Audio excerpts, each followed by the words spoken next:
बहुत समय पूर्व जब गुरुकुल शिक्षा की प्रणाली होती थी, तब हर बालक को अपने जीवन के 25 वर्ष गुरुकुल में बिताना पड़ता था। उस समय एक प्रचंड पंडित राधे गुप्त हुआ करते थे, जिनका गुरुकुल बहुत प्रसिद्ध था, जहां दूर दूर के राज्य के शिष्य शिक्षा प्राप्त करने आया करते थे। बात उन दिनों की है जब राधे गुप्त की उम्र ढलने लगी थी और उसकी पत्नी का देहांत हो चुका था। घर में विवाह योग्य एक कन्या थी।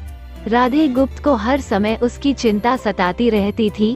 वो उसका विवाह एक योग्य व्यक्ति से करना चाहते थे, जिसके पास संपत्ति भले ना हो पर वो कर्मठ हो, जो किन्हीं भी परिस्थिति में उसकी बेटी को खुश रखे और उचित समय पर उचित निर्णय ले सके।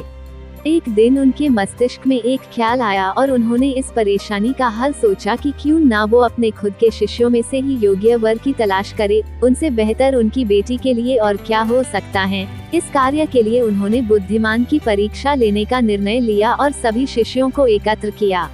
राधे गुप्त ने सभी से कहा कि वे एक परीक्षा आयोजित करना चाहते हैं, जिसमें सभी की बुद्धिमानी का परिचय होगा। उन्होंने सभी से कहा कि उन्हें अपनी पुत्री के विवाह की चिंता है, जिसके लिए उनके पास पर्याप्त धन नहीं है। इसलिए वे चाहते हैं कि उनके शिष्य विवाह में लगने वाली सभी सामग्री कैसे भी करके एकत्र करे, भले उसके लिए उन्हें चोरी का रास्ता चुनना पड़े, लेकिन उन्हें चोरी करता कोई भी देख ना सके। इसी एक शर्त का पालन सभी को करना है। अगले दिन से सभी शिष्य कार्य में जुट गए। रोजाना कोई न कोई तरह तरह की वस्तुएं चुरा कर लाता और राधा गुप्त को दे देता। राधा गुप्त उन्हें एक विशेष स्थान पर रख देते, क्योंकि परीक्षा के बाद ये सभी वस्तुएं उनके मालिक को वापस करना जरूरी था, क्योंकि वे अपने शिष्यों को सही ज्ञान देना चाहते थे। सभी शिष्य अपने अपने दिमाग से कार्य कर रहे थे, लेकिन इनमें से एक चुपचाप गुरुकुल में बैठा हुआ था, जिसका नाम रामास्वामी था। वह राधा गुप्त का सबसे करीबी और होनहार छात्र था। उसे ऐसा बैठे देख राधा गुप्त ने इसका कारण पूछा। तब रामास्वामी ने बताया कि आपने परीक्षा की शर्त के रूप में कहा था कि चोरी करते वक्त इसे कोई ना देख सके।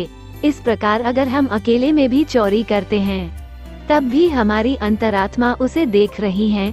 हम खुद से उसे नहीं छिपा सकते। इसका अर्थ यही है कि चोरी करना व्यर्थ है। उसकी यह बात सुन राधा गुप्त के चेहरे पर खुशी छा जाती है। वे उसी वक्त सभी को एकत्र करते हैं और पूछते हैं कि आप सब ने जो चोरी की, क्या उसे किसी ने देखा? सभी कहते हैं नहीं।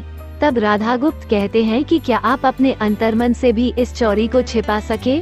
सभी को बात समझ आ जाती है और सबका सिर नीचे झुक जाता है, सिवाय रामास्वामी के। राधा गुप्त रामास्वामी को बुद्धिमानी की परीक्षा में अव्वल पाते हैं और सभी के सामने कहते हैं कि यह परीक्षा मेरी पुत्री के लिए उचित वर तलाशने के लिए रखी गई थी। इस प्रकार मैं रामास्वामी का विवाह अपनी पुत्री के साथ तय करता हूँ। सभी खुशी से झूम उठते हैं। साथ ही चुराई हुई हर एक वस्तु को उसके मालिक को सौंप विनम्रता से सभी से क्षमा मांगते हैं। ये कहानी से शिक्षा मिलती है कि बुद्धिमानी की परीक्षा से यही शिक्षा मिलती है कि कोई भी कार्य अंतर्मन से छिपा नहीं रहता और अंतर्मन ही मनुष्य को सही राह दिखाता है। इसलिए मनुष्य को किसी भी कार्य के सही गलत के लिए अपने मन को टटोलना सबसे जरूरी है। दोस्तों, कहानी पसंद आई तो चैनल को लाइक करो, शेयर करो, सब्सक्राइब करो। थैंक यू, सलाम, नमस्ते, सबाखैर, गुड बाय।